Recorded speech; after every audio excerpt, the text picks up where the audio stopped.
my Vina loves, it's Miss Vina D coming to you all from Vina Entertainment News. Now, most of you are aware that the last video I posted was on BravoCon and Candy winning the Lifetime Achievement Award and, being celebrated.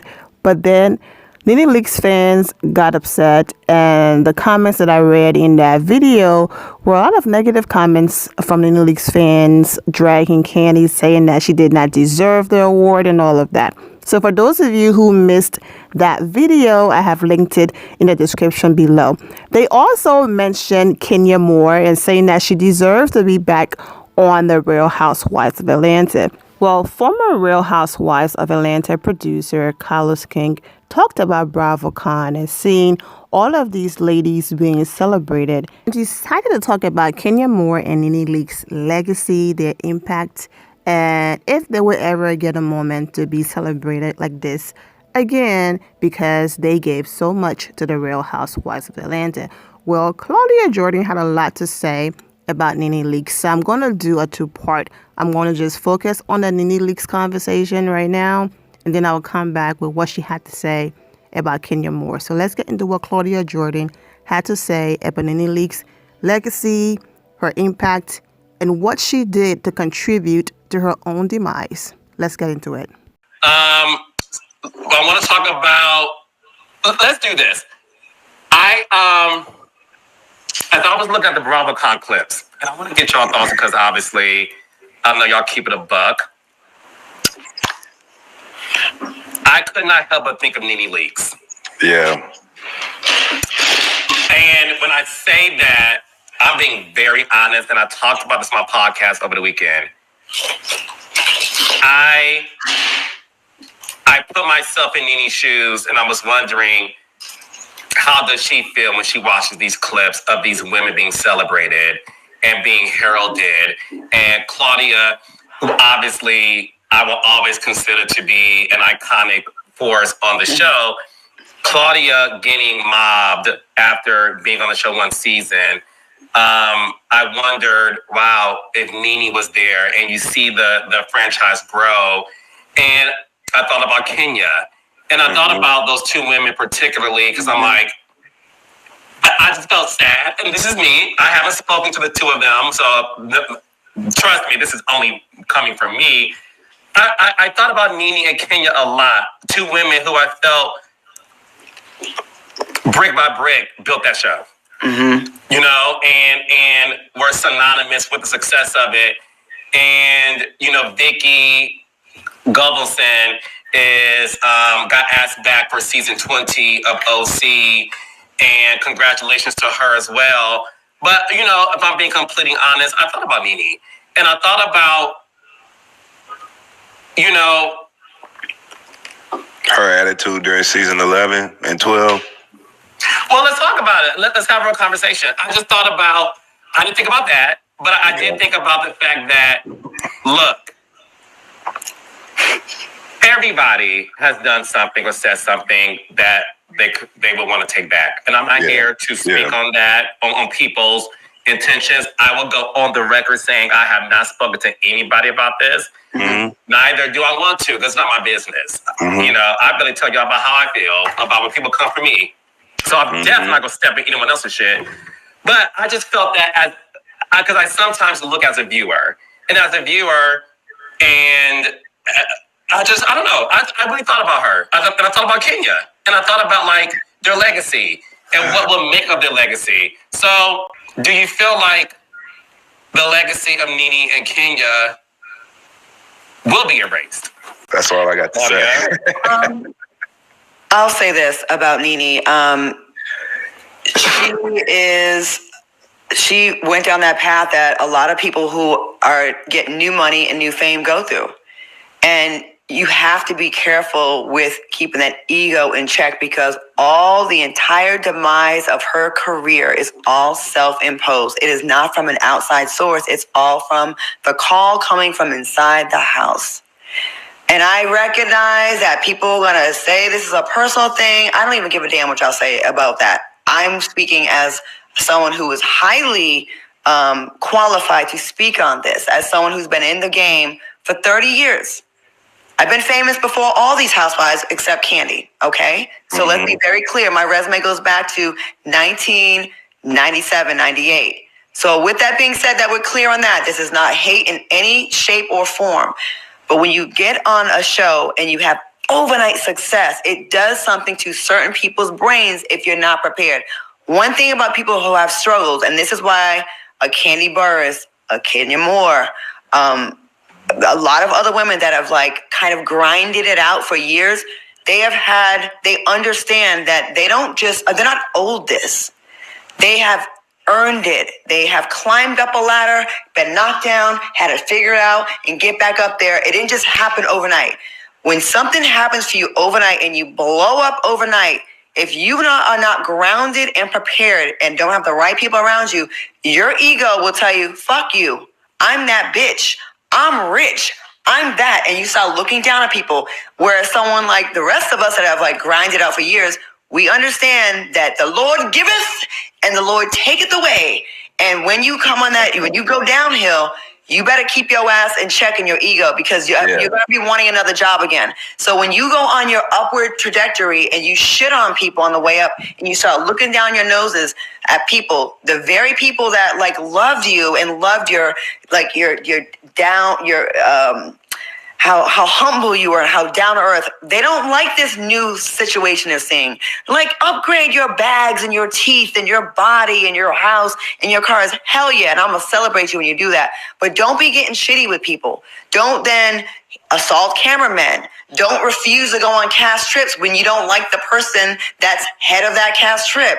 Don't think you're bigger than the program because you will get humbled and you will not be bigger than the program. And when you lose your opportunity and you're like, hey guys, remember me? I'm the one that built it from the ground up. And you did, and you should get that credit. But people, there's so many people here that want your spot that sometimes a production company will take that L and say, yeah, she would make our ratings go through the roof, but I just don't want to deal with the headache that comes with it. It's too much of a price to pay.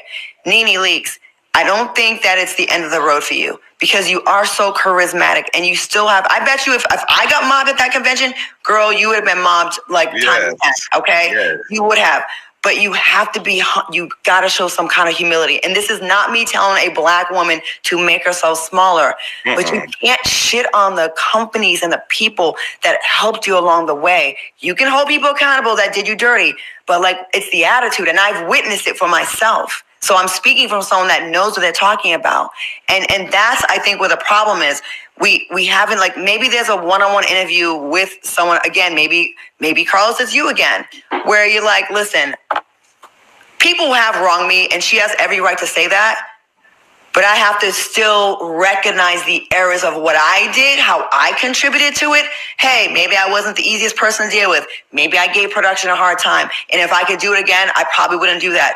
I bet you something as small as that, well, that's not small, would make people be like, you know what, maybe she's changing. We're willing to do it again. But when people have these budgets, they don't want to deal with that shit. No one wants to deal with your ass feeling like you're big in the program and being obnoxious when I got to sit there and shoot with you for 12 hours. You know what my thing is too, Claudia, right? I just, it hit me in my head right now when you were talking about that. For years, and y'all know professionalism is important to me too, right? For years, Nene would talk about how she was respectful, she was professional on other sets when she would go do other work, like when she was great on Fashion Police on E, right? And I remember her talking about white people, you're gonna act right, but then once you're a black cast, you're gonna act up. No. Sorry. Wake it up, Claudia. But I remember her saying how, you know, I come to these sets and I don't even ask for a lot. I just want water and my check on time. You know, everybody knows I'm on time. I'm easy to work with or whatever. So that to me means that, Nene, you know the value of being pleasant per se. You know the value. You know how to do what you need to do and you need to do it. So when you act out and act otherwise, you know what you're doing then too. And that's the part that makes me struggle with, like, looking at her as a victim. You know what I'm saying? Because you know better. You know what you're doing, Nene. We all know how hard we work for opportunity, for visibility, for all of those things. So to see somebody who has the talent and is now being met with the opportunity, fumble it, and you're a fan of their personality and what they do is really disappointing. So And I do think there was a time she was professional, but then I think when you are not used to fame and you get it overnight quickly, it does. And it's not just a Nene thing. Like, I hope y'all don't think I'm just trying to drag her. I'm just saying, you see with other people. Jocelyn's another example of that. When you get fame overnight, it sometimes can turn you into like a narcissist or turn you into someone that's a little unbearable to be around. I remember Nene had a thing here in Dallas and a play, and we were actually in a decent place, and I had promoted on my radio station, and she was supposed to come by the show. She didn't. Whatever, that's fine. And then she was going to host a meet and greet here in Dallas.